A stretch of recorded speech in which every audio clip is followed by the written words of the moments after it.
Assalamualaikum warahmatullahi wabarakatuh. Gratifikasi adalah bentuk pemberian berpotensi merugikan integritas dan kredibilitas lembaga pendidikan. Kita harus memastikan bahwa setiap langkah dan keputusan yang diambil berdasarkan pada prinsip transparansi, akuntabilitas, dan kejujuran. Gratifikasi bertentangan dengan nilai-nilai tersebut dan dapat merusak kepercayaan masyarakat terhadap pendidikan.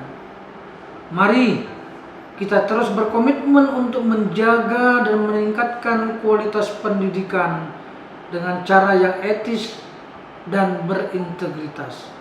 Saya, Zulkarnain SPDI MA, Kepala Man Insan Cendekia Aceh Timur, beserta segenap sivitas akademika Man Insan Cendekia Aceh Timur, menolak dengan keras gratifikasi.